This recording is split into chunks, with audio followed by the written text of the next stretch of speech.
Okay, what is going on, everyone, and welcome back to the Mets Weekly Podcast. We are live at this very moment on YouTube and on X, not on TikTok because they don't want us there, to recap this week's Mets versus Nationals series, as well as all the other news and the rumors of the past few days in Mets land. Big playoff race to talk about, but before we do that, I want to remind everyone to subscribe to the Mets Weekly YouTube channel if you have not already for this very podcast, which is now recorded live on Sundays and on Thursdays, depending on how these series lines up for the rest of the regular season. We don't really have many of these shows left to do for the regular season. And for those of you who are watching on playback and want to join the conversation in the future, make sure to turn on those post notifications to know when we go live. For those of you in the live chat right now, which is on YouTube, for those of you who are watching on Twitter right now, we recommend that you head over to our YouTube channel, which is Mets Weekly, to come chat with us, because usually some of the messages on Twitter don't usually come through. Sometimes they do, sometimes they don't. It happens. But for those of you in the live chat right now, you feel like you're being ignored. You're not being ignored. You're just being starred, so we can keep the conversation going as much as we can. Pull up as many to keep the flow of the conversation. Also, make sure to follow Mets Weekly on X and on TikTok, which mainly features Frank's instant reactions after every single game, titled The Mets Frankly Postgame. For our audio listeners, make sure to follow us on all of your favorite listening platforms to not miss new episodes that go up at 9 a.m. the following day that they are recorded. Without further ado, let's get into episode number 84. And let's just say we have 10 games left. We are dialing it down to the last week or so of the season, and the Mets are officially in final crunch time. We still have some stories that we are kind of anxiously waiting over of what is going to happen regarding things like Francisco Lindor's health, some stuff about Kodai Senga and stuff like that. But during the time being, the Mets just bounced back from a tough series in Philly against Washington at home. And I think that it's pretty safe to say that when you're in a playoff race like this, they took care of business. They swept the Nationals, a team that you should be sweeping, a team that is not good. And also they gave us two back-to-back offensive explosions. As streaky as they may be, very, very impressive to see some of these guys get off the schneid, shall we say, in this series coming up compared to these competitive teams that we're going to be playing for the rest of the season. Frank, what do you think about this just in general? We've come to the final stretch here. We are here to these teams that we have to beat to get in. Yeah, I think it's kind of a full circle moment when you think of how last year was a disappointing year. You missed the playoffs after what seemed like a really strong regular season in 2022. So you're trying to say, okay, well, now David Stearns is kind of in the helm. How do we get back to the postseason? And you pick up a lot of guys on 1 year deals, high upside guys, some veterans, see what happens, where you're at when it's all said and done, add pieces as you go along.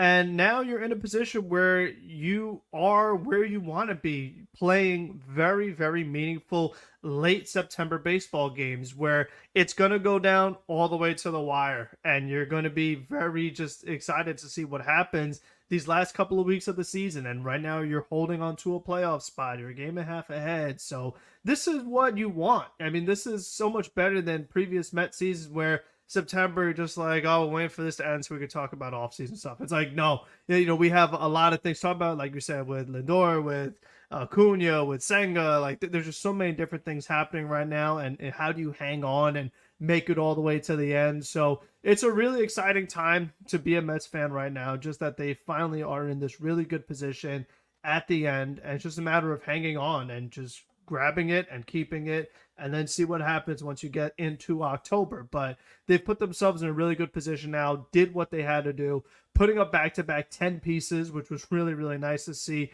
to go along with the phenomenal pitching we've seen this month that we'll get into later on. So they just have a lot of different things going in the right direction at this particular moment, which is what it's going to take to actually finish this thing off and kind of make the hard work you did to get in the race worth it. I mean, yeah, we've talked about this all the time, especially since when the extra wild cards came into this era of baseball. Not always the best team wins it all, especially when you're in this type of situation where, I don't know, maybe one team in the league, like one team in baseball is going to probably hit 100 wins. I mean, we're very close knit as of right now, as to what we're seeing. The talent displayed of teams right now.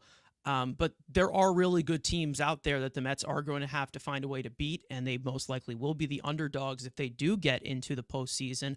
But right now, you are in a situation that we're not really used to, and that being the final weeks of the season where there isn't much desperation on the Mets end as to where the Mets are in the driver's seat right now. The Mets control their own destiny.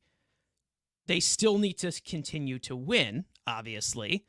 But right now, the Mets have stacked up a lot of wins, especially in September, which they have played phenomenal in. Let's just say that. If you're looking at it strictly from win-loss record, whether you have the deep concerns about the team and their overall consistency down the stretch, they've played great baseball in September. They have played good baseball in August. July was a little bit of half and half. We all know about that hot June that they had. I mean, this is an 162 game season at its best. This is the long haul that you're looking at, and the Mets have continued to play really good baseball. And hopefully they can hold off a team like Philly coming up, who we know is in first place. They are looking to, I believe, clinch the division in the range of this series. It most likely will happen considering the circumstances, but at the current moment, I mean, could we think about it as to where, I don't know, we will have like 6 games left by the end? Let's say by some miracle, I don't think this is going to happen because a lot of things have to go right. By some miracle, the Mets win all 4 games against Philly, and they're only 3 games out of the division. I mean, it could happen. We don't know. With how well this pitching is done in the margins, the offense obviously has to trail afterwards against really good pitching that Philly has. But right now, the Mets have a lot of options of what they can really do. They have a lot of breathing room. Even though, it is a 1.5 game lead. If they win tonight, it'll be 2. They lose, it is going to be 1. But they have the advantage as of right now, especially, we've talked about this before, and, I've mentioned it many, many times. The Braves are going to be back next year. The Braves are 100% going to be back next year. They're going to be a lot more healthy. They have had a lot of injuries this year. The Mets have a chance right now where the Braves are in the most vulnerable point they have been in the last decade. Let's not forget how much Atlanta has owned this division, has owned the Mets for a long, long time. Probably ever since the Mets went to the World Series in 2015. That's how long the Braves have pretty much been the one, have pretty much been, the Goliath to our David, like that's how it's really been ranked for a long time. The Braves have controlled this thing. I don't think the Phillies have won the division as well either. This will probably be the first time the Braves don't win the division for a while. So when you put yourself in this position and the Mets are playing such good baseball, you have a lot of breathing room as of right now. The Mets don't even need to play winning baseball for the rest of the year. They could go 4-6 and probably still get into the playoffs. It all depends on how timely those wins are. And right now we're getting down to the end of this race where you can see our little graphic there. It's gotten a little smaller. You got San Diego. You got San Diego, of course, ahead of the Mets. Mets are tied with Arizona as of right now. Atlanta is a game and a half back, and then you have the Cubs and the Cardinals still somewhat hanging on, which maybe they get eliminated towards the end of the week as well. So it's getting very close. We know that there's just 4 teams competing for 3 spots. It's been like that for a while. But at the end of the day, the Mets, right now, they control their own destiny. And that is something that we are not really used to seeing. I don't know if that's the type of feel that you have, but I feel like the Mets have put themselves in the driver's seat as to where a split could happen. Maybe a 2 out of 3 is needed. Not much is needed as of right now, but they still need to continue to win and beat these teams that are contending.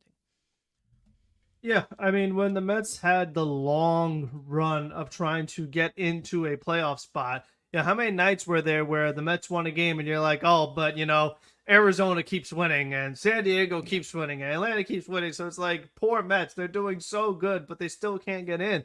That's not the case anymore. Like, you are in there. So it's like you said, if you just play good baseball, to me, I'd want to stay a little bit above 500. And as long as like those 6 losses you mentioned don't all happen against the Braves, you have a chance. So that's why I was saying like the timely ones. So to me, it's like you just can't get swept in Atlanta. I feel like that's the one scenario where things get really, really dicey. So hopefully at least a split here just to kind of give you that buffer where you can lose a game or two and still be all right in that Atlanta series. But if this series doesn't go well and then you do bad in the Atlanta series, then you're in a really tough spot. The one thing that is going for the Mets is that last series of the season against Milwaukee, they're not really going to have anything to play for maybe. So you hope that maybe they're just trying to align their pitching and not go all out and really extend any of their guys. So maybe that series isn't as bad as it looks on paper when you look at the record. But other than that, I mean, it's still going to be difficult. The one thing that I would like to see happen is that the Marlins, who are a million games under 500, they love to play the spoiler. They've done it to the Mets constantly, and boy, would it be nice to see them do it to the Braves. Just steal a game or two. I mean, if the Marlins could just help us out for once, that would be really, really nice. Because, again, to face the Phillies in a 4-game set, you don't know if you're going to have Lindor, and if you do, in what capacity. You saw what happened last weekend against Philadelphia. They weren't quite there. So it's tough in a 4-game set. It is really tough. They have a golden opportunity tonight. We'll talk about it later. But, this time they are going to face Zach Wheeler, who's been on a roll. But as we're also going to get to, this Mets pitching staff has been on a roll too. So I don't know who's going to start Sunday. They still haven't really fully announced that yet. But overall, it's like they do have a chance for sure. But I think it's really just going to come down to, and we knew this for a while now, that series in Atlanta is going to decide everything. And, people in the chat have mentioned that these big games against Atlanta, they tend to not do well, especially in Atlanta. Now would be a good time to change it, because it's like I keep saying is that, you've worked so hard to get here, but if you can't win the games you have to win, you're not going to go far in the postseason anyway. So it's like these early tests you get to see if you truly have what it takes to be a legitimate playoff team. Like, you're not going to have a layup. You're not going to be able to just kind of back your way in or limp your way in. Like you said, you have to get hot at the right time, because that's the kind of momentum that could carry you to actually win some series. And we've seen it, especially recently with these new formats.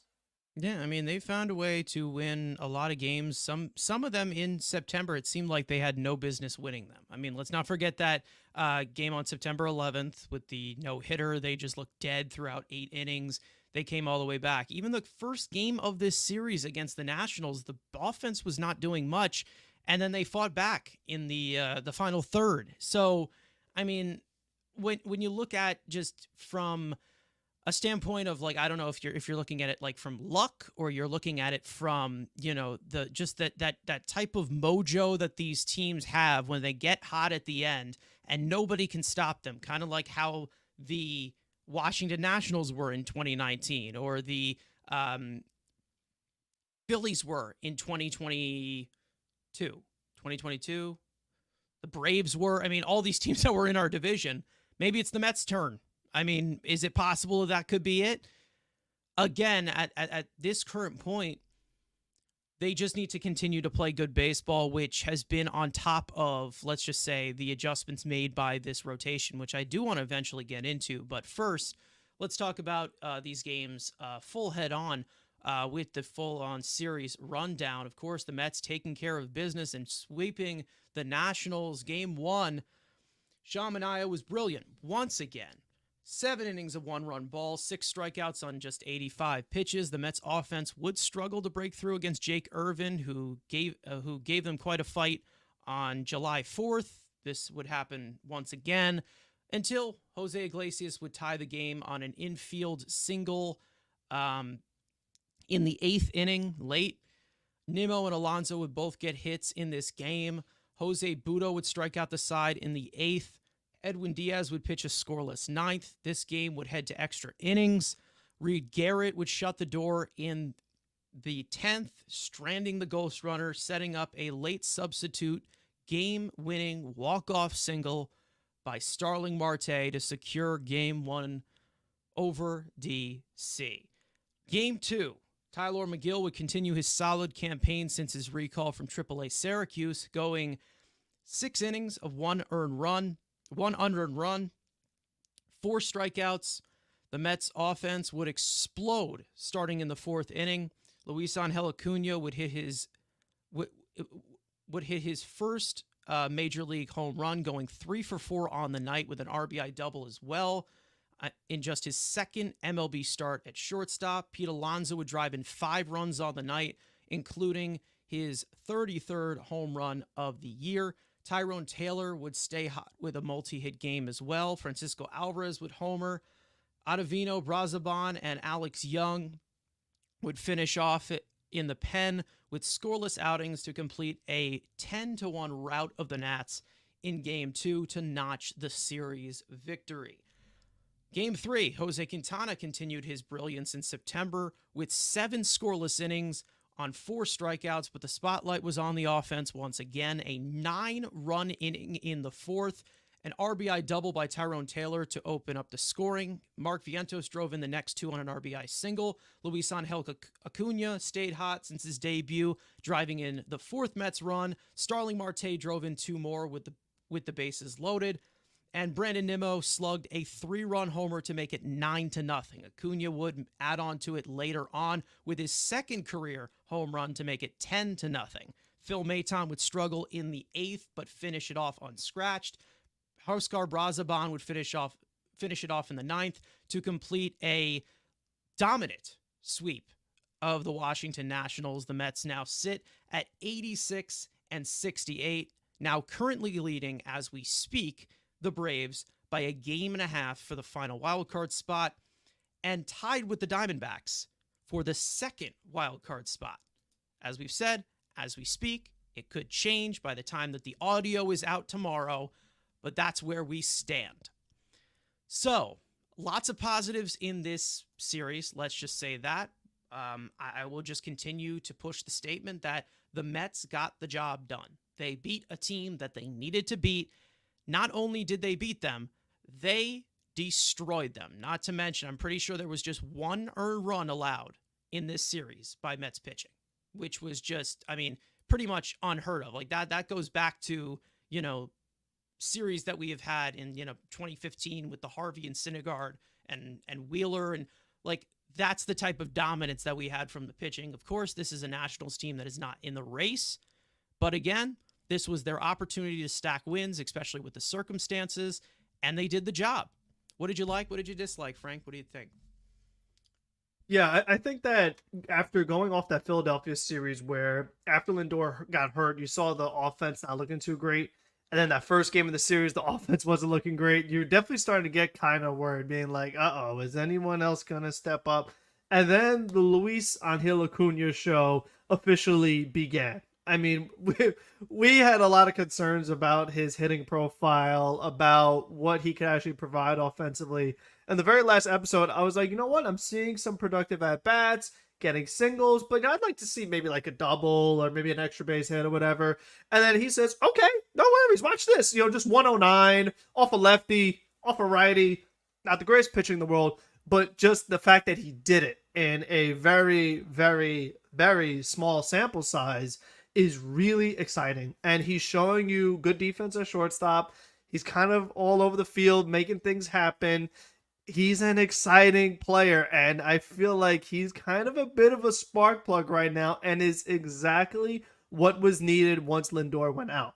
I think one of the other things that kind of goes maybe unnoticed sometimes to maybe people who are not Mets fans is like you look at Lindor's stats and people just might be like, well, what's so great about this guy? Like, why are you consider him an MVP candidate? He's not hitting 300, doesn't have the OPS over 900. Well, what is it that he's actually providing?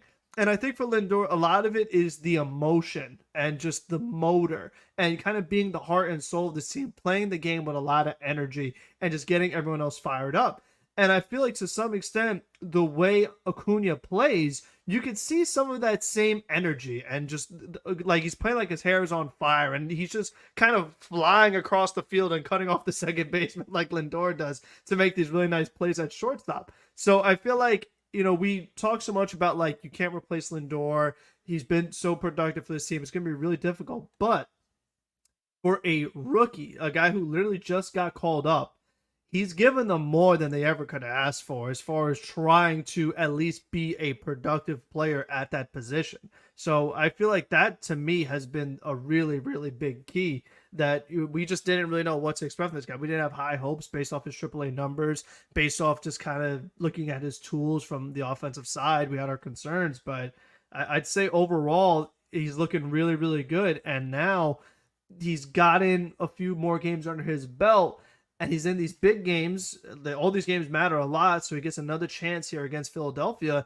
And I'm curious to see what he does in front of the home ballpark. I mean, he seemed just really fired up, just overall the post-game interview, what you've heard from how he's been in the clubhouse. So I'm just kind of curious to see what he does. I like him in that 9 spot, just kind of getting the table set up. And now Iglesias as well, he's getting back to the Iglesias from earlier in the season where he's giving you multi-hits and just kind of always in the middle of stuff. So the combination of the two is getting things set up in a good position. Now you're seeing Marte get more RBI hits. Like you're just starting to see much more of a team effort. And you saw Brandon Nimmo get a big hit.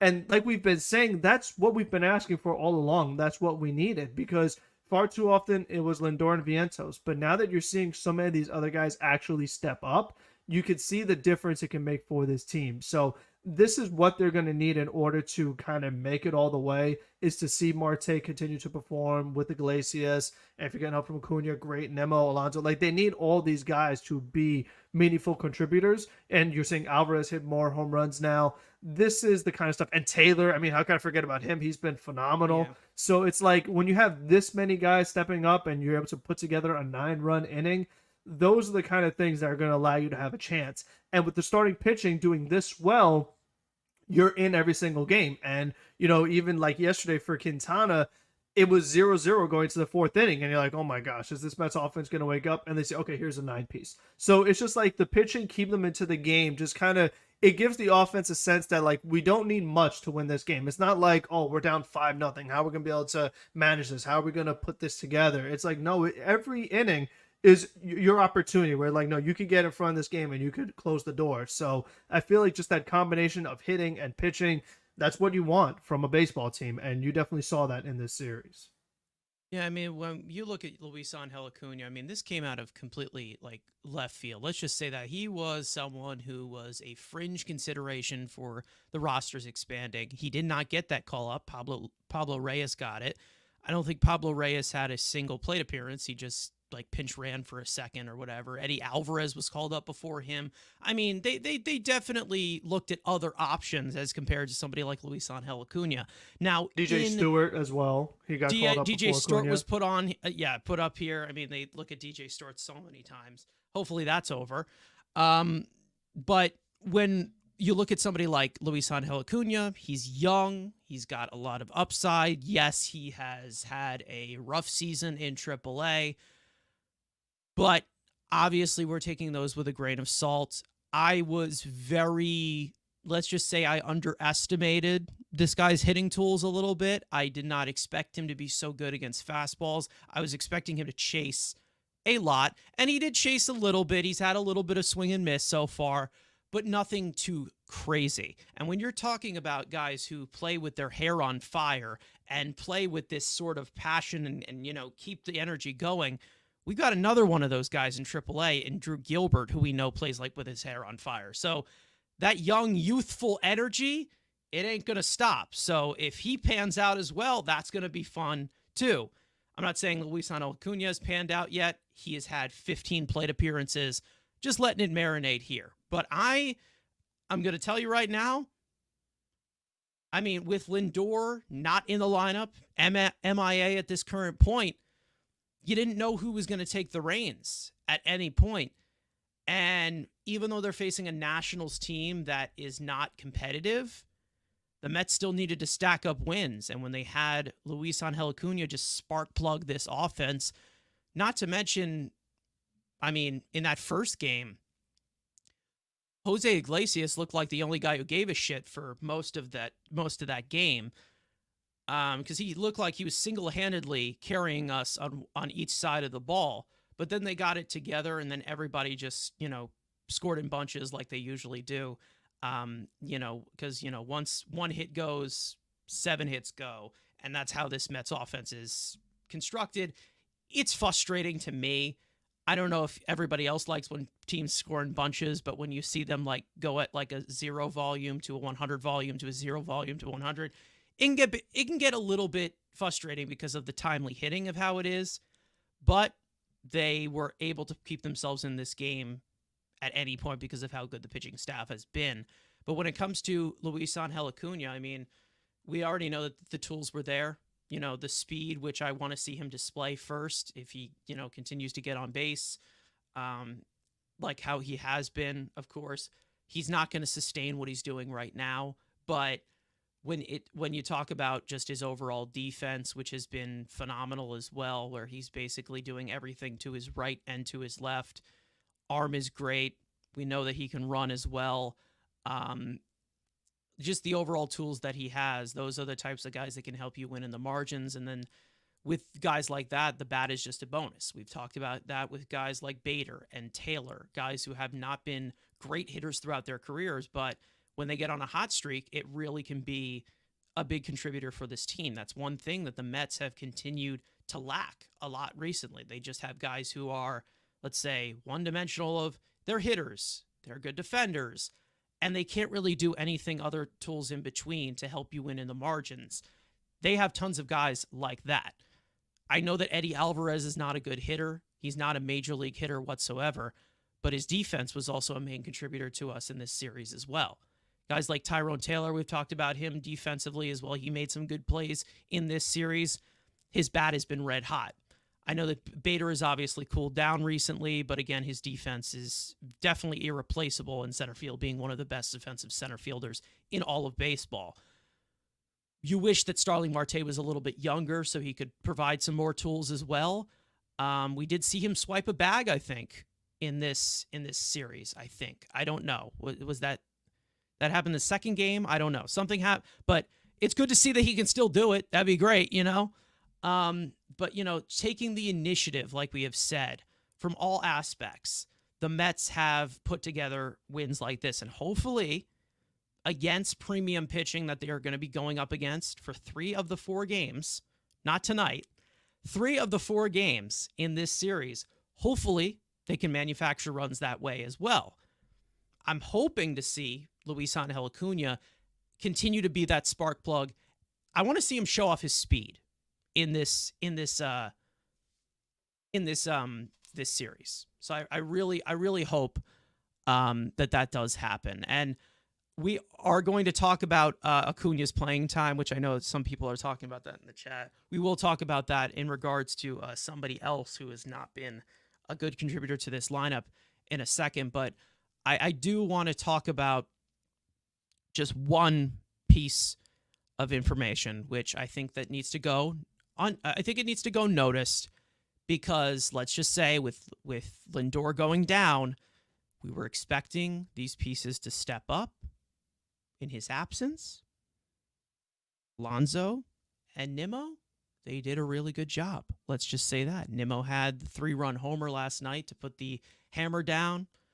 We had quite a few We had quite a few 2019-like swings from Pete in this series. Hopefully when Lindor comes back, they don't just go back into hibernation. But it seems like it took, even though like as a team collectively, that's what they've been doing all season, and they've been a good offense, it seemed like it slowed down a little bit. Like we talked about this like not that long ago. it seems like the pitching staff has been great. And then Lindor and Vientos. Well, Lindor goes down, and everyone's like, okay, well, that's what it took for everybody to just wake up. Marte wakes up. Taylor stays hot. Looks like Pete Alonso is starting to come around a little bit. I'm hoping we're going to need his bat for these last 10 games. Nimmo has looked a lot better. Who else am I missing? There's other... Vientos had a decent series, better than he was in Philly, which he looked lost. All except for one bat, again, that we will get into. But, I mean, that's what a good team does. When somebody goes down, the teammates rally behind them, and they still find a way to win. Again, like I've said, with this type of series against a Nationals team that is not competitive, this was their chance to stack up wins while they wait out Lindor's injury. I don't know how long this is going to last without Lindor.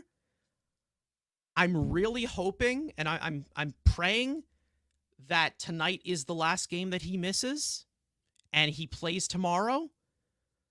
It's going to be a little bit of a stretch. Most likely we're looking at game 3 that he comes back, but somewhat in this series, he's feeling better. We know that. Taijuan Walker, he's Taijuan Walker. You should be hitting him. He's terrible.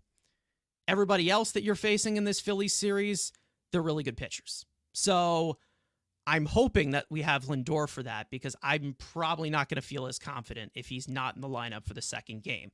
But other than that, they did a great job rallying behind Lindor, who has come through for them more than any time that you can count, not just at the plate, but in the field, on the base pad.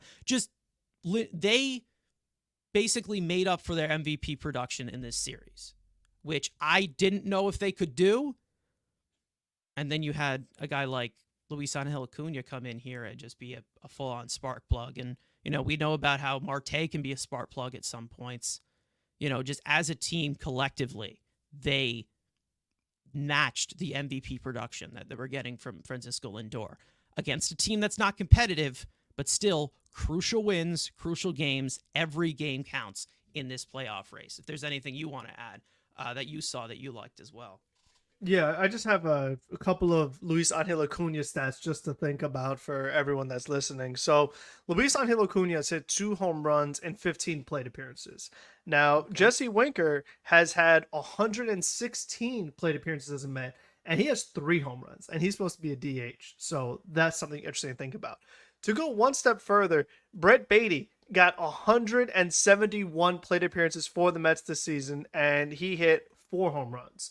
So it's just very interesting how Luis Angel Acuna in 15 plate appearances already has 2. So he's on a really, and there's not much time left the season, but like that kind of pace, it makes you kind of wonder about some other guys that the Mets have given opportunities to be power hitters, for a guy who was not a power hitter to then show power. Like, it's just very interesting to see how that has all played out. But, I mean, we'll just kind of see, like I said, how it all ends up and how he does against this, like, really elite pitching other than Taijuan Walker. But if he does get those opportunities, and, we're going to talk about this a little bit right now, finding a spot for Acuna when Lindor gets back.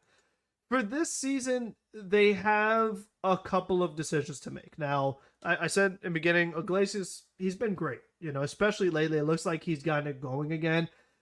There is something to be said, though. This is more so a next year thing, but the idea of Lindor and Acuna up the middle with their range, you could have some exciting plays up the middle. This guy's going this way. This guy's going. They're getting to everything up the middle or around the infield. So that's a really exciting double play combo. I have to be honest, seeing Lindor and Acuna play together. Like, we talk about the energy, like you put both of them like turning double plays and things like that.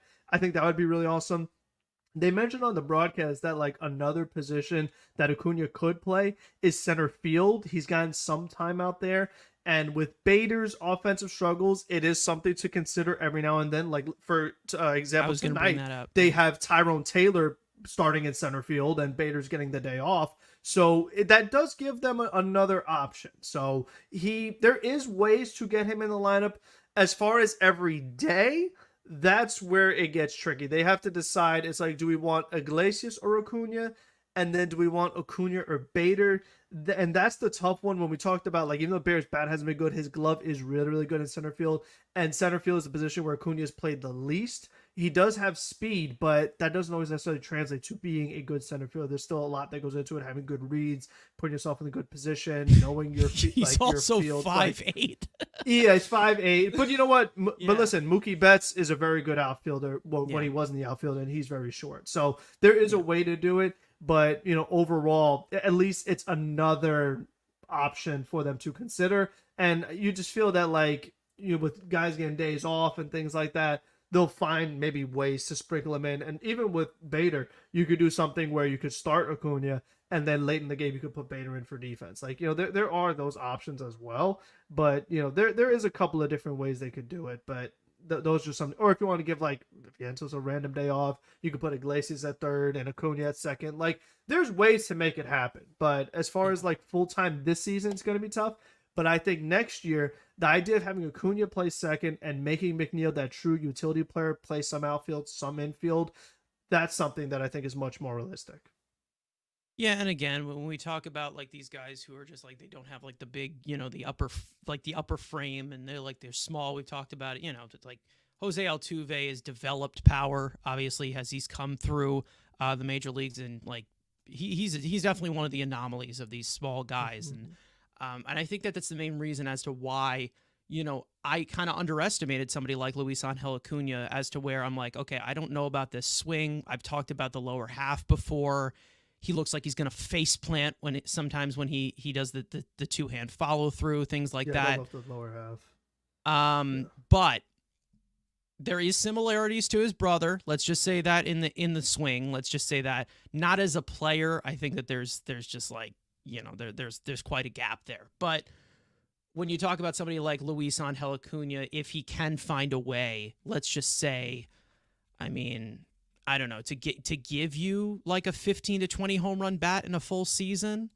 I mean, it's something to think about. Like, that's a piece. I don't think he's going to be the on base guy that everybody expects he's going to be. I think there's going to be a lot more swing and miss than you think as of right now, because he's going to face a lot more secondary stuff as of right now. But when you talk about how he can be up the middle, shortstop, second base, and in center field, you could replace somebody like Bader there. You could keep Luis Angel Acuna in the lineup, and we'll talk about that even more coming up against with JD Martinez and his struggles.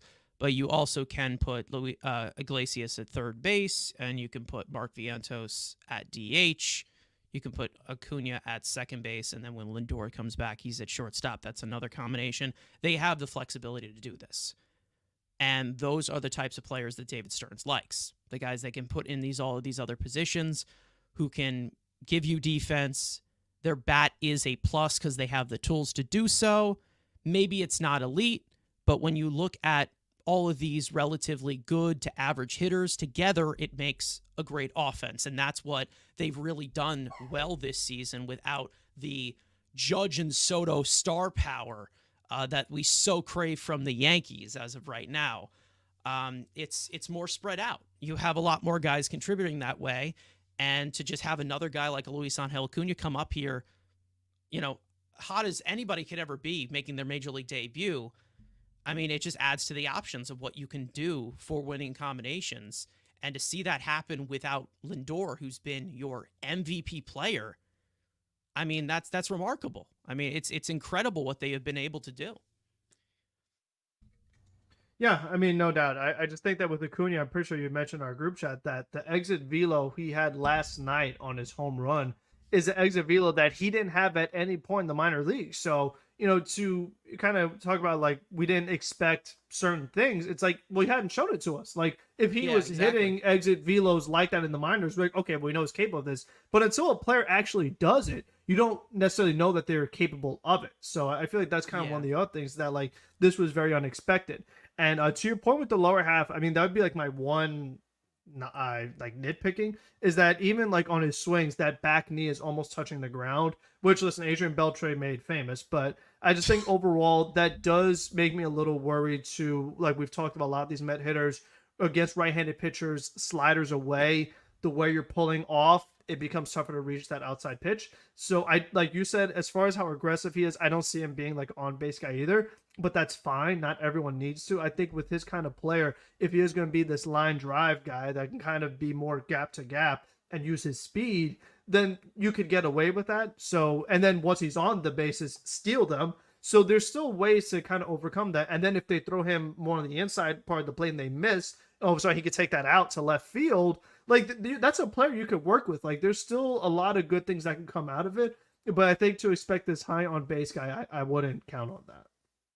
Yeah, I do think that you're going to see more ground balls than you probably expect. Of course, he's gotten the results here, but he's putting some great contact on a lot of these pitches, and he's seen so far, and it's a small sample, he has seen a fair share of all triple threats. He's seen 29 fastballs, he's seen 12 off-speed pitches, and he's seen 15 breaking balls. I mean, he's had quite a disparity between secondary stuff and velocity. So we're seeing him make good contact. Obviously, he's faced some of the lower pitchers, but we also did see him have a really good at bat against Carlos Estevez, one of the best relievers in the league this year. So, there's something there. And I underestimate him. Maybe it's because we haven't seen as much. Now, the data that the website of data that we use for a lot of batted ball metrics for the minor leagues, it is currently been down for like the past week or two. But if I do remember, let's just say from memory, the last time I checked, max exit velo that he had in AAA was like 108.7, 109.5 is what he has in the major leagues. So we're looking at a different type of bat speed. We're looking at a different type of, hard contact that we weren't seeing really relatively in the minor leagues. And another one of the main reasons why that fluctuated level in AAA should not be looked at for any consideration, because it's ridiculous. But also when you just look at it from yes, there is a little bit of swing and miss in there, but as long as he's swinging at pitches in the zone, I'm okay with that. Of course, we still have seen him. We have seen him display tons of tools in such little time that this is a guy who can help you win. I am not penciling him in to save the franchise for the next 5 years. Obviously, we still need to see how this pans out. Some guys just start off hot and they just flame out. Some guys start off hot and they turn into really good major league players. I definitely underestimated Luis Angel Acuna. I want to apologize to him straight up. I was not familiar with your game. But again, will he sustain this? No, but I am I'm very excited to see what he can provide in the margins for this team. That is some stuff that has really been lacked. Let's just say that for a long time in this organization. We all remember the spark plug of Jose Reyes and how much fun he was to watch, even though he was always getting hurt towards the end there. But when you have a whole group of guys who can do this, hopefully we can see him run out some infield ground balls as well. We know that Jose Iglesias loves to do that, so maybe him as his partner up the middle here for the next maybe 2 days. That rubs off on him a little bit. But I'm really getting this, in a playoff race, in a pennant race where you're in the driver's seat, I'm really getting this feel of the Vaughn Grisham that the Braves had. Was it last year before, where he just comes up from a really, from a really good, double A. He doesn't even play in triple A or whatever. Comes up and he becomes a real contributor. I'm not saying it's going to be one of the best center fielders in the game in Michael Harris, not that level, but somebody like Vaughn Grisham who just comes up out of nowhere, wasn't really on the radar. I mean, he dropped pretty well in prospect rankings. He had a tough season. Let's just say that. In traded for AAA. Chris Sale, and now it's absolute fleece. Yeah, exactly. And then you look at Acuna, who also dropped a lot in prospect rankings this year. Yes, he did. Had a really tough season. He comes up, and all of a sudden, he's out of nowhere like this, you know? Did you believe when they said Mendoza thinks it's because Acuna got bored, that he feels that he was like too good for the minor leagues? It's tough because It's again, for him to possible. play this much better, I I don't know. I mean, I thought that was very interesting It's that he 15 plate publicly kind of appearances, so said that. I'm not, you know, Yeah. like I'm not tattooing it on my ass yet. But when you look at the situation that he is in, yeah, he's 22 years old. He probably did get bored, even though he didn't really do anything in the AAA to like, you know, outlast it, Hmm. like, you know, like somebody like Brett Beatty did, or you know, Mark Vientos was Vientos good. probably was ready to shoot himself down Yeah. there. But I mean, at one point, I mean, maybe it's possible he got bored. I don't know. But you know, I think that they've talked about him being very even keeled, very well. Like, what is it? The mental is just very like, you know, hands on. And then he can just be a spark plug at any point. And, you know, I'm impressed. I really am very, very impressed from what I've seen from Luis Angel Acuna. And speaking of things that have been impressive, I remembered to do it this time. Let's get to studs and duds of this series before uh, we get into all the other stuff that we want to talk about. One player that has played fairly well in this series, one player that has not, who needs to step it up going forward. Frank, I'll go to you with your stud. Start us off. Yeah, there's actually a lot of really good choices here, but I mean, we just spent how long talking about Yeah. him? It has to be Acuna. I just, like I said, just seeing him doing it in so many different aspects. Like whether it's the home runs, the plays at shortstop, flying across the field and making those running throws, whether it's scoring from second base and going a headfirst slide into home plate. Like he's just being really productive in a lot of different aspects of the game, which is what you want to see. I mean, and that's kind of where my criticism of calling up DJ Stewart really bothered me. Is I said, okay, Yeah. you're talking about a bench player. You should be going with more tools. And if someone has elite tools, in this case, speed, whereas DJ Stewart has no elite tools, I just feel like Acuna should have been here earlier. But now you're just kind of seeing what, so far, how he can help a team, even in a limited role. I feel like he still could do that. So I just love what I've seen. And like you said, it's not going to stay a 1400 OPS, but I think that with how many different things he could provide, especially like on the defense and the speed, if he's just, like I say this a lot with young players, but give me like slightly above average offensively, like as far as you just say, maybe, I don't know, maybe 270, 280, you're stealing bases, you're making plays in the field, you're playing multiple positions. Like you could be a really helpful player on a team with that kind of, you know, those kind of results. So I'd be good with that. But like you said, we'll see kind of where he's at. But I like what we've seen so far for sure. He's definitely impressed so far. Let's just say that. And listen, I'm critical on young players. Let's just say that. I don't like plugging them into anything. But hey, listen, there's one guy who is MIA right now at that second base position. Watch out. Let's just say that. I got to go with Sean Manaea here. I mean, he just continues to pitch like the ace of this staff. I don't think that in a vacuum he is an ace. He's a number one guy. He might get paid like one in the off season. He's just been fantastic, but just again, I hope that he does get paid by the Mets in this offseason, because he, again, like I've talked about with all the free agents that are coming off the books on the 1-year deals, he's the only guy I seem like I'm opening the wallet for, with just the overall consistency he's been able to give you before the drive line and after the drive line. You know, just being out there every 5 days, giving you 6 innings, striking out a quarter of the batters that he faces. I mean, I don't know what else to say. I mean, this guy is a stable stable arm that you want in your postseason rotation. Yeah, and I was actually going to ask you about that, because you're talking about how there's a chance that he could get paid big money, but you also hope that the Mets pay him. So, like, where do you stand right now, September 19th? Because here's my thing with Manaea. Like, let's say he finishes the season the way he's going, and then he gives you a really strong postseason start. Where do you go from there? You know, I feel like that's kind of where it's like, what is your limit as far as, especially like AAV wise, where you're like, okay, that's too much. But I mean, at least for me, he's working his way into this is like the best compliment I could give a starting pitcher.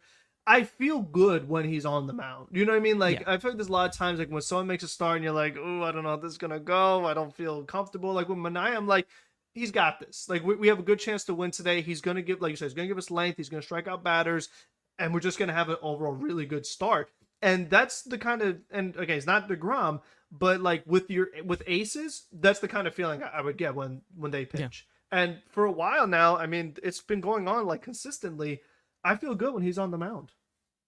Yeah, I mean, with Mania, I've always had the feeling it's always been a deal. We talk about like pitch shape. When a guy has a good fastball, you're confident in that guy because he can just blow hitters away.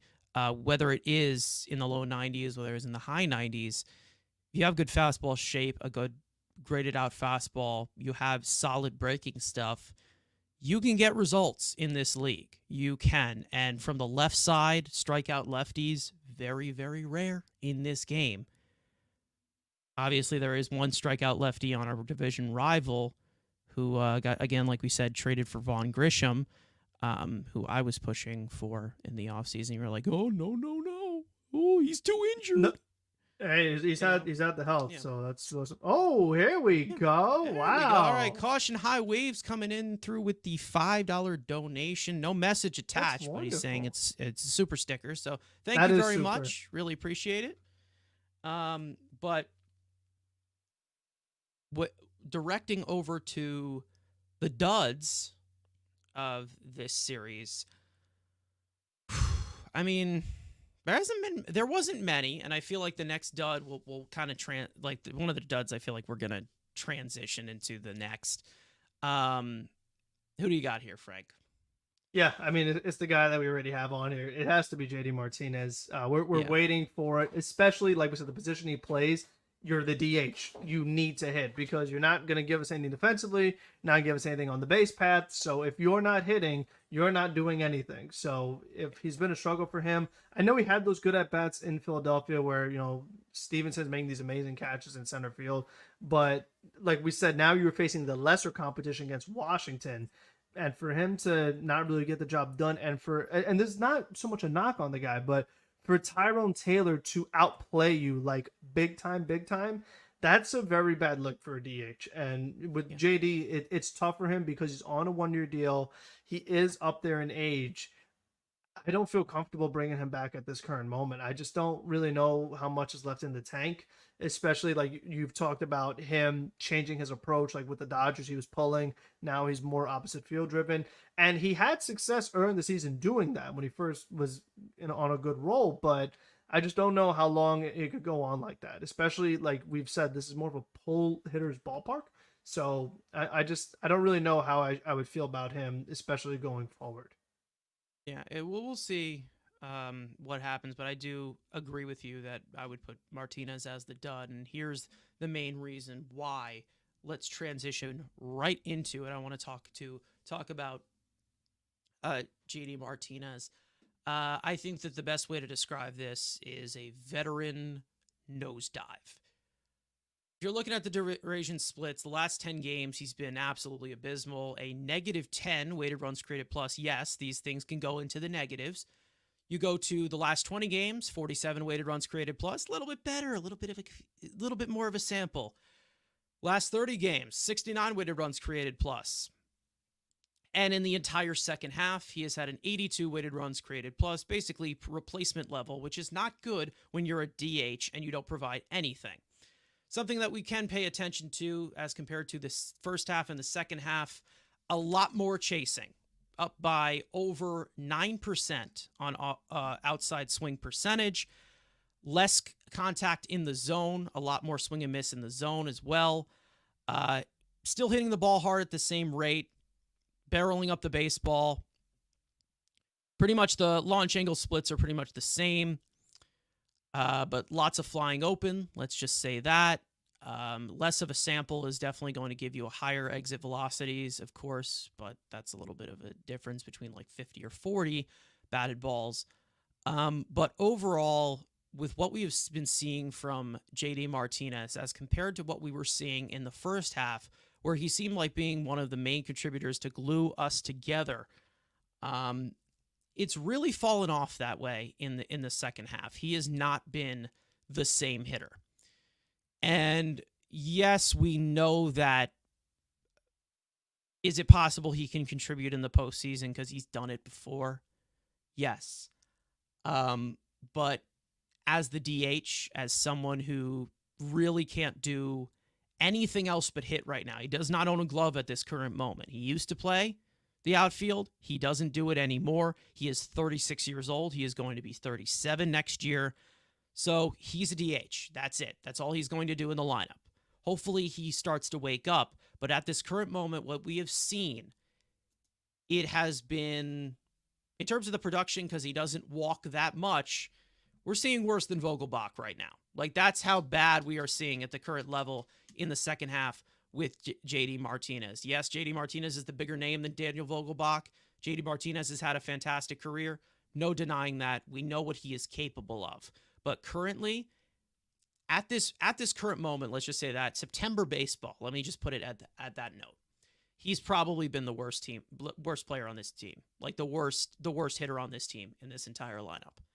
And I don't think there's a way to disagree. I know Nimmo has struggled a lot, but he started to get it together a little bit to somewhat of the form that he had. Still not there yet, but he's shown a little bit of life these past few weeks. And I asked you guys in the chat, make sure to vote on it if you have not already and let us know your opinion. Would you bench JD Martinez? Would you just put him on the shelf as of right now? 67% of you are saying yes. 33% of you are saying no. So it's a decent split, let's just say that, in favor of yes right now. I've talked about moving Mark Vientos to DH, hinted about that as well, moving Iglesias to third as he has a hot bat to keep Acuna in the lineup. Another way you can replace Bader in center field with how Acuna can play up the middle as well. Doesn't have much experience in center field. But in terms of lineup construction, I don't feel comfortable with JD Martinez in this lineup, and I have not for multiple months now. He just has not been a contributor to this lineup. And I don't know.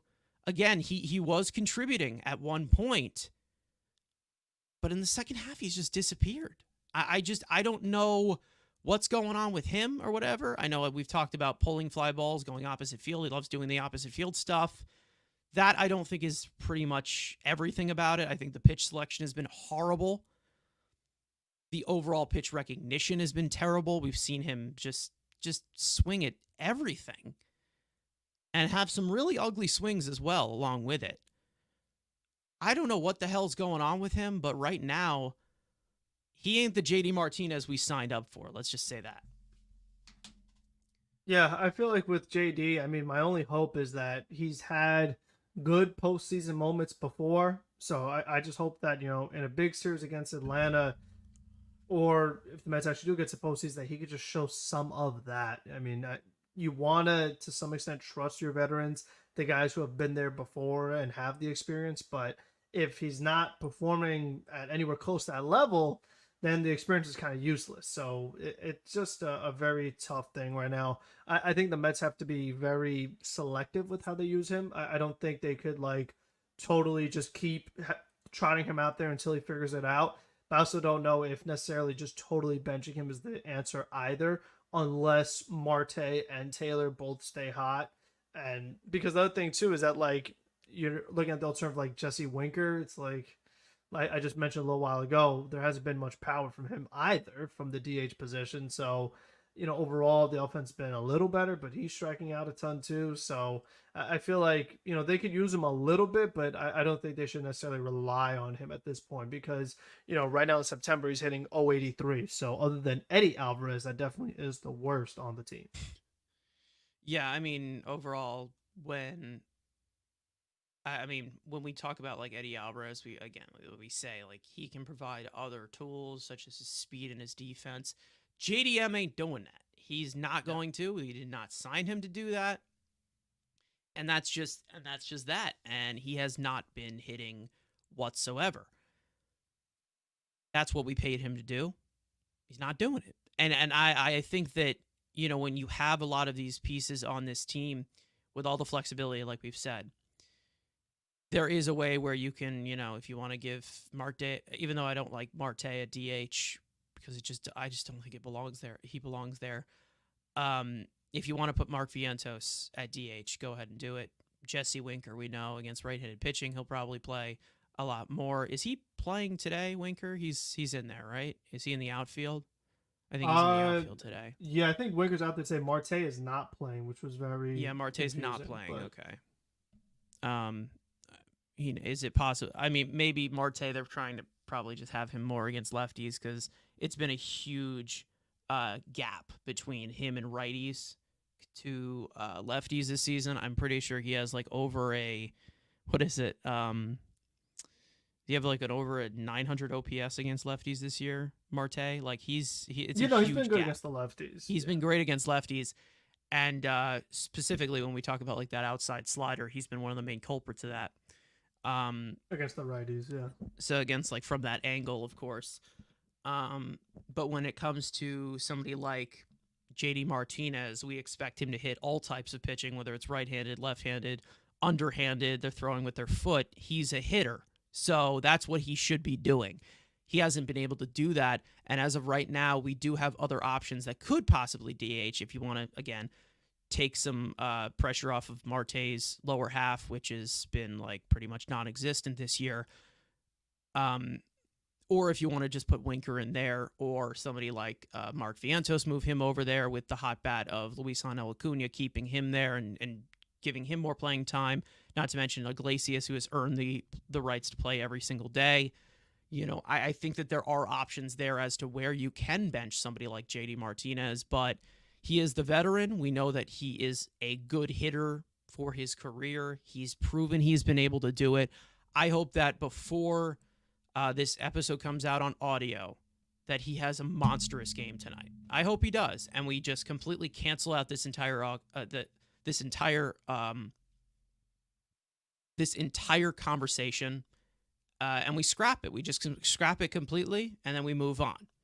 But right now, when we're talking about an offense that we know can be stagnant at times, you're hoping to get the consistency from that consistent bat that has been the consistent bat in his career, that being JD Martinez. We have not been getting that in the second half. We've kind of laid off of it a little bit, mainly because of how noticeable it's been with Nimmo and Alonso. But also, I mean, JD Martinez has just not been good. And I'm hoping that this wakes him up, because the last time when we talked about Starling Marte, I think it was last week. Ever since then, he's been waking up as well. So I'm hoping that it's really hard to see when he's going to pick this thing up, because again, we don't see it translate to any other point of his game because he's just a hitter, right? So he's just a hitter right now. We're only seeing him in the dugout there. We're not seeing him out on the field. It's not affecting anything else in his game. So we don't know what's going on in his head as of right now, but I think it's pretty easy to say that he knows he's in a slump. He knows he's not hitting well. He knows he's not doing well. And hopefully, he does wake up. Because if we do have his bat that can be very impactful, we have seen it in the first half of the season. He was one of the main reasons why this offense got going in June. That's another bat you add to this lineup that can make them even more lethal offensively. JD Martinez is that type of impact bat. That's what we signed him to do. And I don't know how much of that he has left in the tank. We don't really have to worry about it because he's on a 1-year deal. I still, even if he does start to hit well and was good in the postseason, I still personally wouldn't bring him back. That's a different discussion. But when it comes to him just contributing on this team right now, he's here to hit. He hasn't been doing it, and he does deserve the fair criticism because it really has been the worst of JD Martinez. One of the worst stretches I have seen from him recently, of somebody who's been really just a consistent offensive stalwart in this game. Anything you want to add? Yeah, I just think that we saw the struggles begin with him when he was starting with the outside sliders, when he first started to struggle. And just from what I know about JD Martinez, what I've heard about JD Martinez, him being like this hitting aficionado, like I just felt like he was going to make the adjustment, that he was going to be that veteran here that he's been for so long, to not let that be a thing.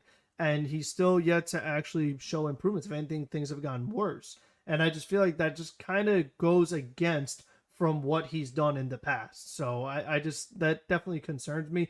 Listen, I don't know if the back is maybe bothering him again as to why his power is just kind of shot, because that's the other thing with the September stretch is that he has 3 hits overall, 1 double, and no home runs. So I think that definitely is something that does stand out as well, is that like even when he does get hits, he's not really getting into one.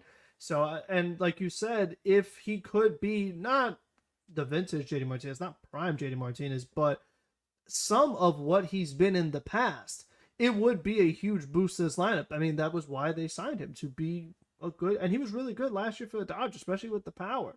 So I just feel like if they got some of that, it would really go a long way to helping this team. And listen, I hope it happens.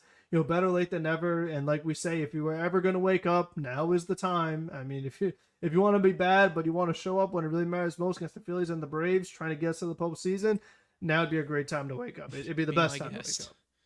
Be my guest. Go ahead. Um, but as for showing up, I do want to move to the good of what we have seen, especially in September. That being the Mets rotation, which has been lights out, just completely lights out in September. Just specifically, I want to talk about it. And some of these stretches have prolonged before September even began. But when you look at the 5 guys in our rotation right now, it's a studded September staff. A nice little alliteration for everyone. Sean Manaea, like we have said, has pretty much pitched like the ace of this staff ever since Kodai Senga went down for the second time. He's been incredible, striking out hitters left and right. Take a look at the WPA win probability added, putting the team in the position to win. He has the highest out of everyone. Of course, you're going to get that type of number when you're striking out as many batters as he is. In the last 27.1 innings pitched, a 1.98 earned run average, a 3.28 fielding independent pitching, almost striking a K minus walk percentage of over 20, which is some elite company. You also have Luis Severino, who has been great pretty much all year, giving you constant, just quality outings, going 7 innings as well, something we haven't seen that many times from Luis Severino in the past before he was a Met.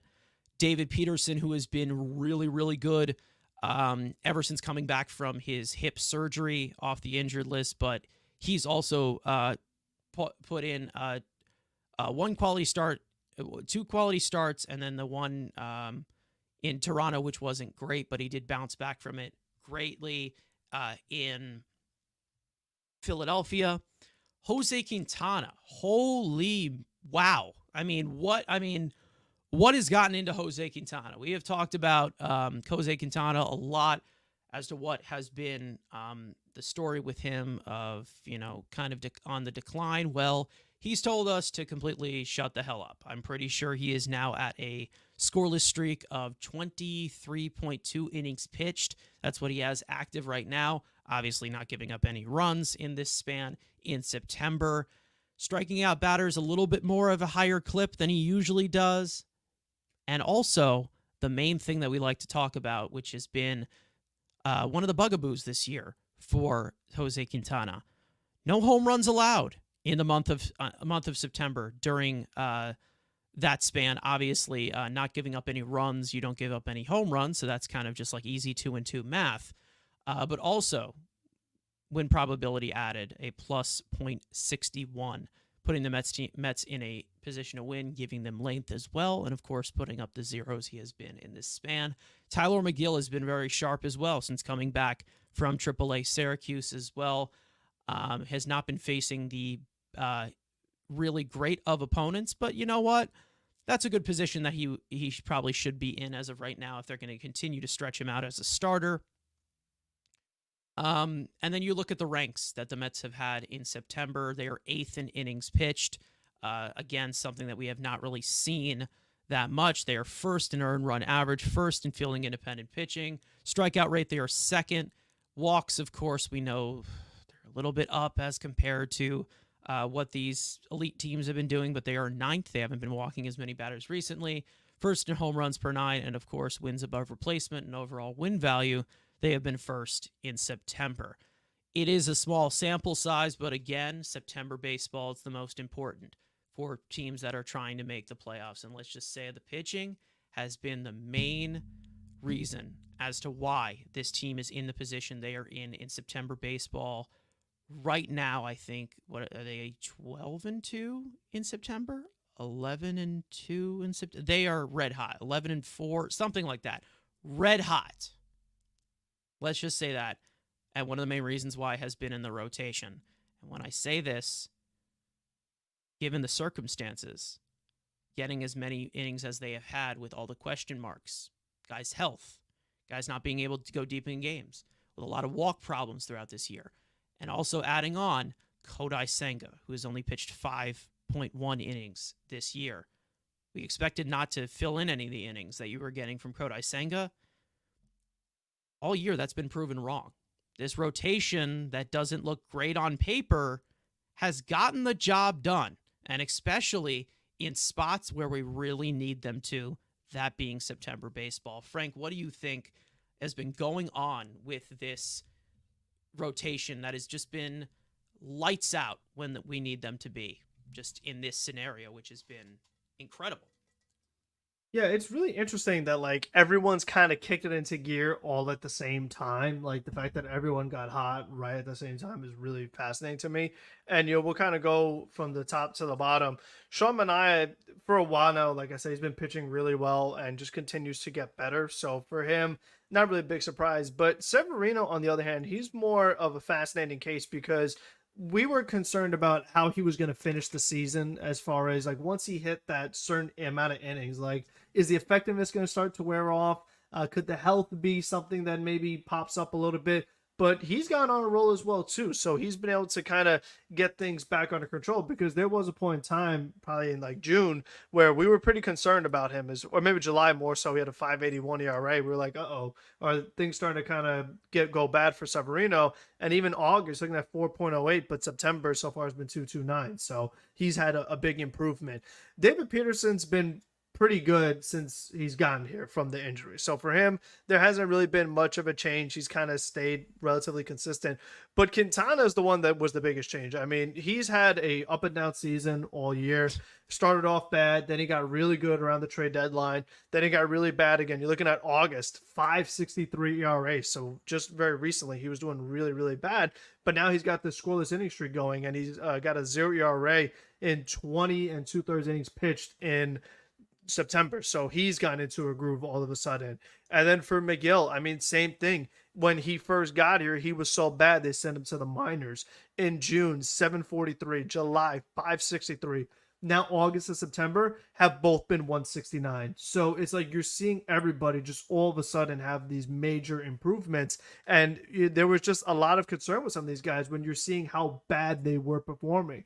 So the big change of going from having a bad stretch to a really good stretch late in the season where you think it would get harder as you've had more innings and maybe you're a little more worn down, it's just been really nice to see. And I just think that going forward, Paul Blackburn's got this whole thing going on with spinal fluid and his back and what have you, but I just feel that right now this 5 has been so good. Why would I want to change that at all? Why would I want to try to throw someone else in there and see if they could add on to it? I don't think it's really worth that risk.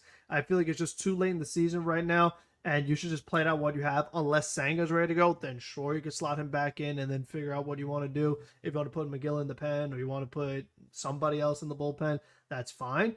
But I think right now you've seen so many good things from these 5 guys that you shouldn't be trying to change anything. Yeah, I mean, again, like the full-on positioning on that when we talk about like how they're going to construct the roster for the postseason if they make it. Still haven't made it yet, but they're in a good position to do it. When you talk about this pitching staff, I mean, we have had a little bit of concern about a long man when they've kind of looked at Jose Budo as kind of like pretty much he's kind of a one inning guy as of right now. That's kind of how they've used him. When you talk about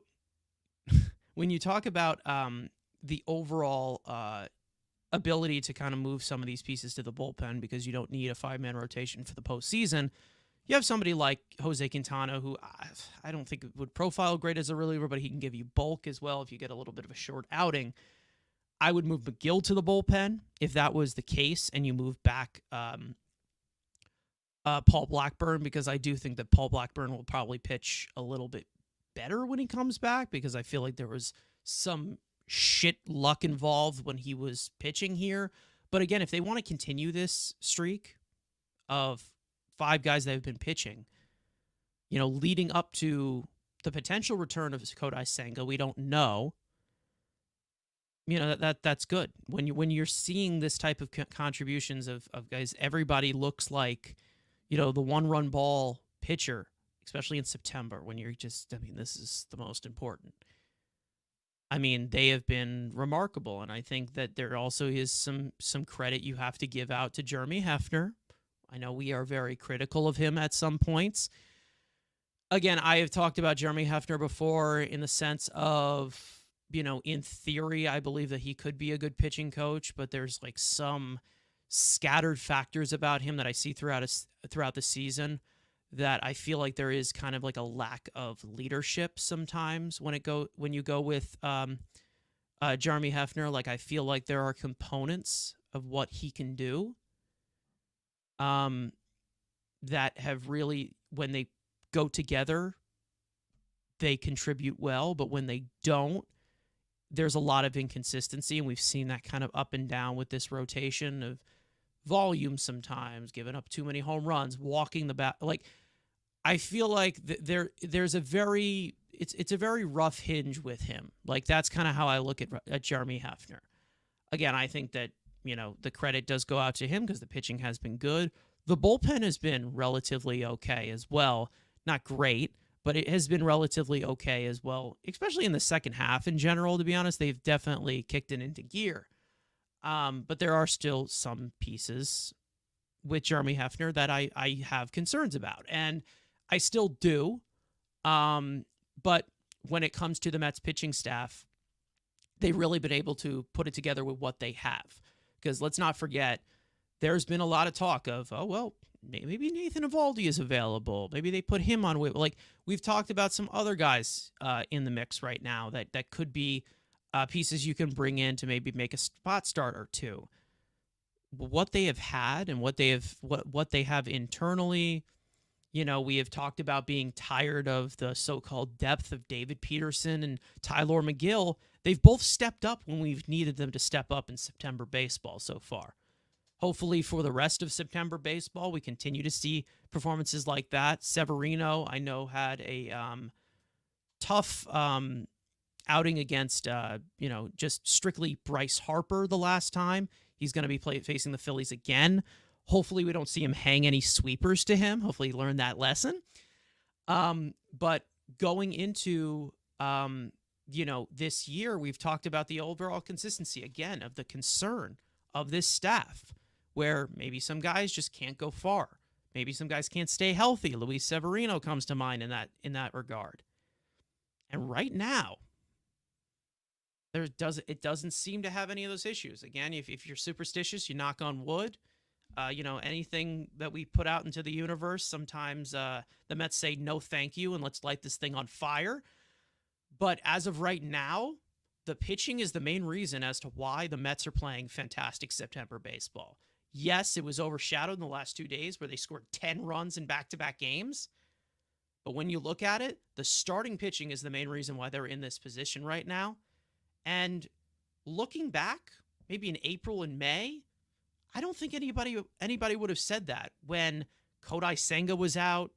You didn't know what was going to happen with Scott. Now Scott, right now we probably won't see him until 2026 with undergoing Tommy John surgery, the internal brace. Sure, the Mets still have that flexibility, but right now, with what they have right now, it's definitely an unexpected turn as to where every night you're seeing 7 shutout innings, you're seeing 1-run ball, You're seeing, whether it is volume, you're seeing a lot of strikeouts. You're seeing something good every single night on the mound, which I feel like, again, Frank, I don't know if you felt like this. We probably wouldn't have expected this in May or June at the rate that they were going, maybe even in April going into the season. There was a episode in the first half of the season when we talked about the idea of Sean Manaea going to the bullpen because the guy couldn't go Yeah. more than 4 innings. Like there was a point in time when that was happening Mm-hmm. consistently with this team. Talk Like about a it felt roller like coaster season, folks. it felt Look, like look how much anyone this going changes. It's crazy. yeah. It felt like anyone going over 5 was a great accomplishment. Whereas now you're seeing a lot more 6 innings, you're seeing a lot more 7 inning outings, and it's kind of becoming more routine. And it's just kind of put it. That's what improves the bullpen, and I feel like that's kind of where we're talking about as far as like the bullpen struggled in the first half, it looks much better in the second half. I feel like it's because they haven't been had to use as much. So these guys are more effective. They are more rested, and you could use your reliable guys more frequently. Because back then it was that Reed Garrett got overworked, and you were seeing a lot of Ottavino, and you're seeing a lot of Diekman and these kind of guys. But now that the rotation goes deep into games, and Diaz gets a rest, and Budo gets a rest, and Phil Maton gets a rest, and whoever, like you're not seeing these guys as much. And now also with expanded rosters, Alex Young hasn't been great, but it's another arm so that you don't overextend Ryan Stanek or you don't see Brasba as much like in a blowout or something like that. So just having that extra arm is valuable. I will say with Paul Blackburn, I would consider maybe sending Alex Young down and having Blackburn take his roster spot. This way, when there is that blowout, you could just have Blackburn go the rest of the game and have a fully rested bullpen. Because we've seen with like what Hauser was. do kind of the Hauser role. I'm not against that. I just feel like because if Alex Young is not going to be used to face lefties or be used in high leverage, then and he can't go multiple innings, then he really shouldn't be here, honestly. So I feel like that is something to consider, and maybe that would just kind of help, like we said, keep that bullpen more fresh and this bigger games, and will allow you to maybe use some guys in back-to-back days if you have to. But I just feel like that's one more thing that they could consider.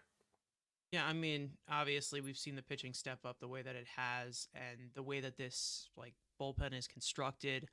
I really wish Danil Nunez was here. I really do. Imagine Nunez and Brooks Raley. This would be a pretty solid bullpen if they had Nunez and Raley. Yeah. And obviously that would probably counteract with some of the guys that we wouldn't see as much. But, right now I feel like you do have like an A unit, you have a B unit, and now you have a C unit in that like you have like so many different levels of high leverage to medium leverage. Where you can use these guys in doses and they don't get overworked like Reed Garrett got overworked, and how they're using Reed Garrett right now, he's been more effective in that way. And we talked about that like a few episodes ago of what we were thinking about with Reed Garrett and the workload that he was having. I mean, before he went on the injured list, we talked about this. He was pitching more than Edwin Diaz has this entire season. He was he was put out there pretty much every day. And I mean, they beat the living crap out of his arm. He came back, and he's not dead. He's good. But again, like just overall the pitching, the rotation has been just lights out. And again, hopefully that continues to go. This is going to be quite a gauntlet for them because they have competitive teams out the wazoo to play. You have the Phillies, the Braves, and the Brewers coming up to end off the season. And I do want to get into the upcoming series now to preview this one. Of course, it will be starting off in about a half hour to 40 minutes as we are currently talking right now. But game one, I feel like this is the biggest gimme that they are giving you as of right now in terms of the pitching matchups. Game one, Luis Severino goes tonight. Hopefully, again, like I said, learns from the mistakes against our old pal, Taijuan Walker, who actually pitched pretty well against us in Philly. I think that was in the second game or the first game. I don't know. He did well in long relief. So hopefully they hit a little bit better than they did against Taijuan Walker. Wait a minute. Game two, David Peterson against Christopher Sanchez. Christopher Sanchez definitely locked us down last time. He's having another great season, a young arm. David Peterson also having a really good season. Hopefully he can continue that. That will be at 7:10 as well. Shamanaya in game 3. Again, has pitched like the ace of the staff. Hopefully he can continue it going, get more swings and misses as he usually does against Ranger Suarez, who I believe was in the Cy Young conversation last year. Again, a really good pitcher. That will be at 4:10. I think we only get Gary, Keith, and Ron once in this series, which kind of stinks again. But game 4, it looks like Tyler McGill will be lined up for it. We don't know. It still has not been announced yet, but that's where he would be lined up. And he will go up against the guy that he emulates day in and day out, Zach Wheeler, who we all know was a former Met, and we kind of look at as the one that got away. But again, you'll have McGill on the mound, who's basically the same thing. Anyways, the keys to this series going in, obviously, we played the Phillies earlier this week. It did not end well. Hopefully, some lessons can be learned, because you know that we don't lose games here. We learn lessons.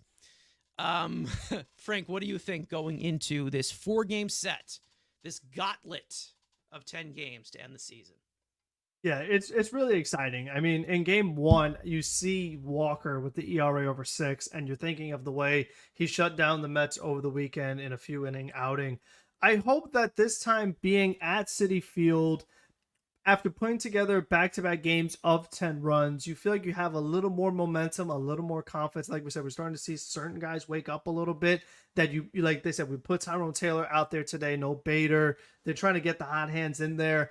You feel like they should be better than the 0 runs they had against Walker last time. So that just needs to happen. They've got today is the must win of the 4, in my opinion. I feel like the first game is the one that they really have to win, because this is their best opportunity. As far as the Peterson-Sanchez game, that's a rematch of the pitching duel that they had the last time out. So you want to see if Peterson can match zeros with Sanchez again, and hopefully this time his team could just give him a big hit or 2, and then Diaz gets the job done at the end. You want to see a different result there. As far as Manaea Suarez, like I said earlier, I think Manaea can match just about anybody. So I feel like that's going to be another really nice duel. You want to see if anyone gets a big hit. But that game 4 is the one I'm really scared of. Wheeler has been phenomenal lately. Oh, yeah. And this is going to be McGill's biggest test yet. I mean, we talked earlier, like they had him face the White Sox. We don't know. Remember, to be determined. I don't know. It could be be determined. Joey Lucchesi. Who knows? You know, I think it should be McGill. I feel like he's earned it based off the way he's performed lately. So, you know, to have McGill now go against a really tough competition, Sunday Night Baseball, Zach Wheeler on the other side, that's going to be a tough outing for him, and just a tough outing for the Mets in general. And then the key too is, like, when does Lindor show up? Does Lindor show up? Like, that's another big piece. Like, you hope he's there by the Suarez game, and then you're going to need him against Wheeler. So you're just kind of, that's the other big key is, like, will you see Lindor? What version will you see? And when will you see him? So I feel like all of those things, and the starting pitching, you know that Philadelphia's pitching is really good. So like we just talked about, the Mets pitching has been also very good in September. They need to continue that, and they just have to match these guys like the way they did for the most part in the last series. And then it's just a matter of these other guys getting big hits, whether that be like we were talking about with JD Martinez. Does Nimmo actually capitalize off the big speech he made last night? Does Alonso actually get a big hit? Like, you know, it's gonna come down to that, because we know this like I was saying earlier, like a playoff test with really good starting pitching outside of Taijuan Walker. You're not going to string together a bunch of hits or walks and a bunch of hits. You're going to need big hits. You're going to need extra base hits. So seeing somebody get that big extra base hit is going to be the key to actually winning the ball games. Yeah, we'll see what they're going to be able to do. But for me, I think that when I'm looking at bare minimum, tonight they have to win. There's no excuses. They need to hit Taijuan Walker, because he's basically what I've said he is all along to you constantly. He's terrible. They should be hitting in this game. Hopefully you have Luis Severino. At best, he gives you 2 to 3 run ball, right? Because this is a really good Phillies line. We already know.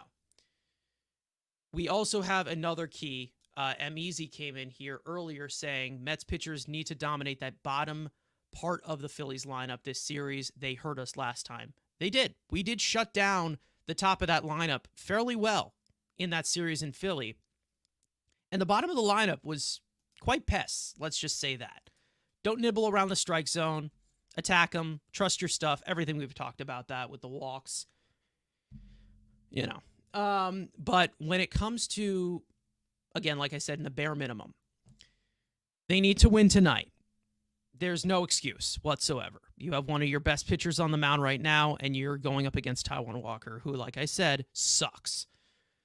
Steal one of these one of the last 3 games.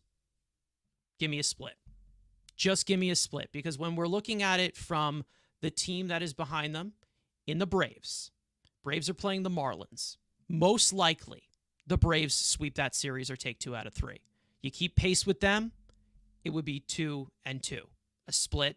And then when you go into Atlanta, you most likely will have like a, 1.5 game lead, 2 game lead, 2.5 game lead. I want them to go into Atlanta with a 2 game lead. That's what I want, because that means that a series win gets them, a series win probably gets them that final wild card. 1 game, like we talked about, puts them in position as well to be ahead of them after that Atlanta series as well. Something that 2022 team couldn't do. They couldn't win 1 goddamn game. So again, it's all really about the positioning.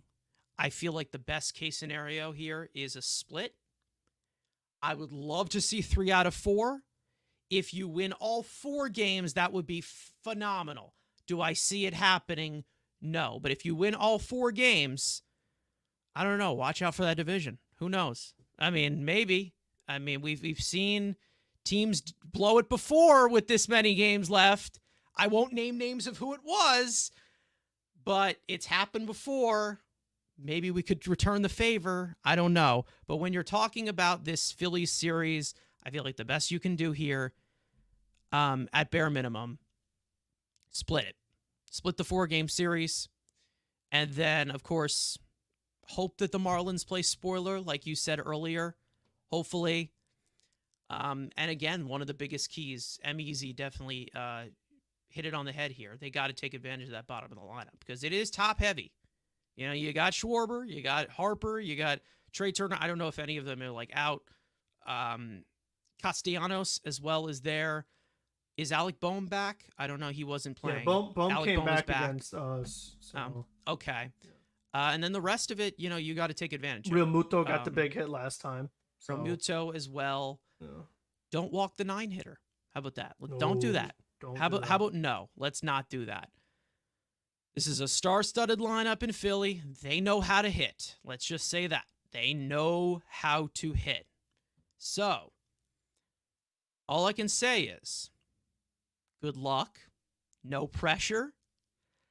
And hopefully we do get Lindor back at some point in this series. I'm hoping we get him back tomorrow. Game 3 is probably more likely at the pace that he is going. But speaking of those injuries, let's get into the full-on injury report, the full-on details. Lots of information for us this time. 5 Guys on the screen. 5 Guys is also a burger joint, if you didn't know. Francisco Lindor, he resumed baseball activities on Wednesday night at Citi Field. He played catch and running drills as well. And he could return sometime during this week, during the series versus the Phillies. As we all know, he's still considered day-to-day. We're not giving him the full-on green light yet. It seems like he's progressing well, very slowly. We'll see what happens in that regard. Kodai Senga is hoping to pitch in a game for AAA Syracuse this weekend. He has made it clear that he believes he is at about 70 to 80% healthy. He's talked about wanting to be at 100% as the perfectionist as he is, because if he's not, he's most likely not going to return. We are unsure of the potential workload of him getting stretched out when he returns from the injured list. Maybe he comes out of the bullpen. Maybe he gives you a few innings and start. But of course, we all know him on the 60-day IL as of right now with the high grade calf strain that he suffered in his return from the injury list in it with his shoulder injury. Speaking of arm injuries, we got some bad news with Christian Scott. He needs Tommy John surgery and also an internal brace procedure this week and is expected to miss the rest of the 2024 season, as we all know, and the 2025 season. So most likely he will be back in 2026, and we wish him a speedy recovery. He was reportedly unable to throw some off-speed pitches and secondary stuff during his arm conditioning rehab, and that pretty much gave the green light to get Tommy John surgery, as he was placed on the 50-day IL in July after a few starts in the major leagues with a UCL sprain, and now it has escalated to need of Tommy John surgery and an internal brace procedure. Paul Blackburn played catch on Wednesday night. He is in strong hopes of returning as soon as the middle of next week. Again, we don't know what's going to be the deal with the rotation.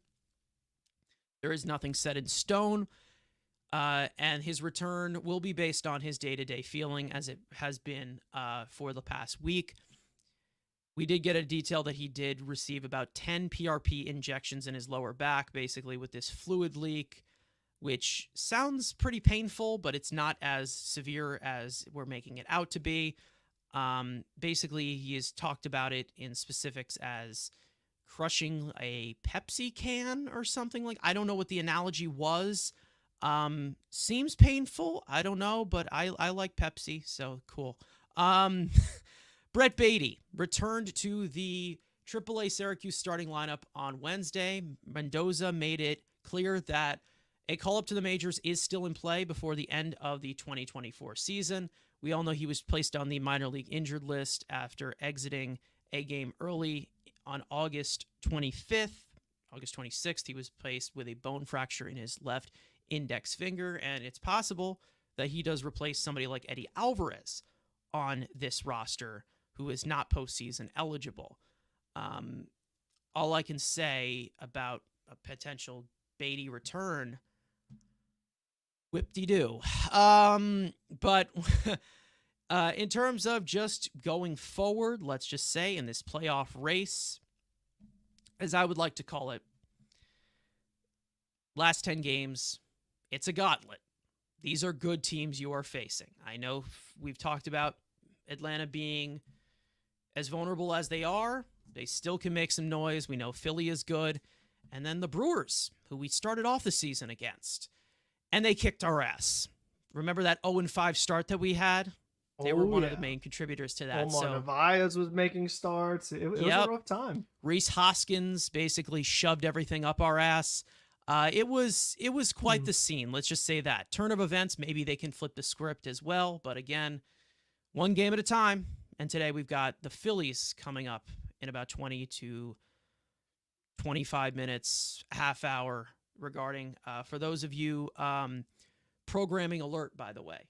For those of you who are watching, whether it is on YouTube and on X, for those of you, the game is supposed to be on Fox, but on Fox right now, for Thursday Night Football, you have the Jets and the Patriots, so that would probably be moved to Channel 9 as the local channel for most of you. Depends. Yep. So it looks like, I don't know what 9 is considered now, but it looks like that will be like the local Fox channel. Yeah. On Long Island, it's called My 9. I saw it also being called I have My 9 as well. Else. Yeah. Let me see what. Yeah. I think they and said WWOR as well is something. Yeah, WWOR, which I think is that might be our radio station. I'm not sure.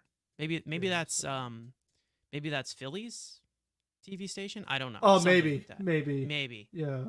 I don't know. We also have an ESPN game in there as well. That should be fun. I don't know what else we have as well. Oh, Apple TV, I think, as well for game 2. Oh, really? 2. Oh, yeah. No. Which sucks. So we're only getting Gary, Keith, and Ron once throughout this 4-game set, which is going to be rough. Let's just say that we kind of want. Yeah, tomorrow's Apple TV. Hopefully, all I'm hoping is that Gary, Keith, and Ron are announcing when we clinch or if we clinch. Hopefully, we get the call from there. Most likely, we won't clinch on our home field, which we still have not seen happen yet since Citi Field has been constructed.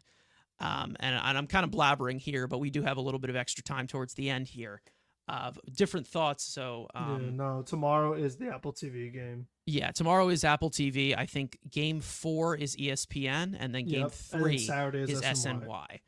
SNY. So these are going to be televised on so many different programs, four different stations in 4 different games. So that's that kind of sucks. Let's just say that. And we will continue the trend most likely unless the Mets sweep 4 games and the Braves just completely collapse against Miami. Most likely, we are going to see them clinch on the road once again. I believe in 2015 they clinched in Cincinnati. 2016 they clinched in Philly, and then 2022 they clinched in Milwaukee. So 06 was at home.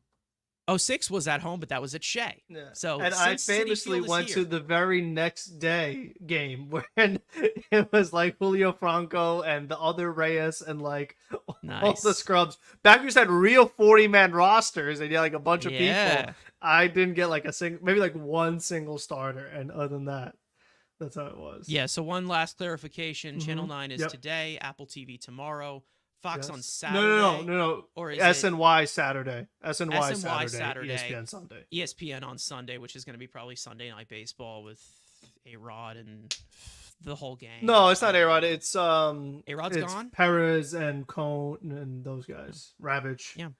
And then when you talk about just overall clinching, the NLDS in 2015, that was in LA. Mm-hmm. NLCS in 2015, that was at Wrigley. 2016, they didn't win anything. 2022, you had everybody celebrating on your field. So yeah, we'll still continue that trend again, which stinks, but hopefully at one point we'll get to celebrate a playoff win maybe this year at Citi Field. Still hasn't happened. Still has not happened. 06 was at home, like you said, but again, that was at Shea. 07, 08, we don't like to talk about that. And then, they had like that drought until 2015. So again, hopefully we do get a celebration at Citi Field. That would be awesome. But again, we'll see what happens. A lot has to go right. We still got 10 games left. Hopefully they can continue to play great baseball against really good teams. Frank, any last words you have before Does we Jose turn on the Iglesias give a concert if the Mets clinch? He can't because he's not at Citi Field, right? So he can't. I think he should do it at Truist Park.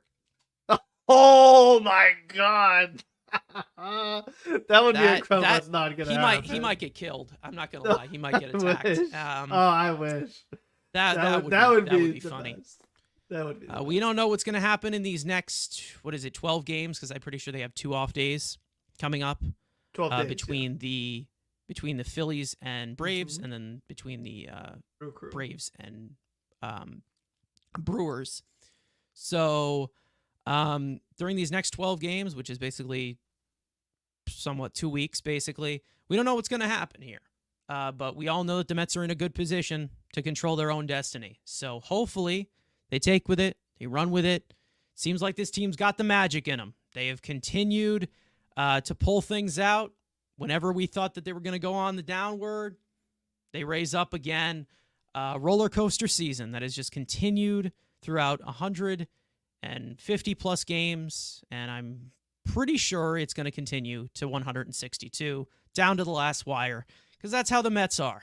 They're just constantly tempered like they are, just constantly raising your blood pressure, whether you like it or not. So we're here for the ride, as we always are. Huge series coming up in Philly, 4-game set. And we'll see you guys next time after that one is over. For those of you who are watching, listening on playback, for those of you who turned in live, make sure to subscribe to the Mets Weekly channel. If you have not already, turn on post notifications for this very podcast, which is now recorded live after every single series. We will probably have a different scheduling once the regular season is done. We'll let you guys know of that. And also, of course, the audio version that goes out the following day at 9 a.m. Make sure to follow Mets Weekly on TikTok and on X. Try to get us about 24,000 more followers. to stream this on there. That was pretty disappointing to find that one out. But, you know, every platform's got to be as stingy as they can be. It's whatever. Follow us, everyone individually, including our third Mike, Andrew, who was not able to join us as well. And one last thing, that being, let's go Mets. Keep it going, boys. Keep it going. Tough teams we're playing here, but that's the final stretch of the playoff race. 10 games to go. We'll see you guys next time.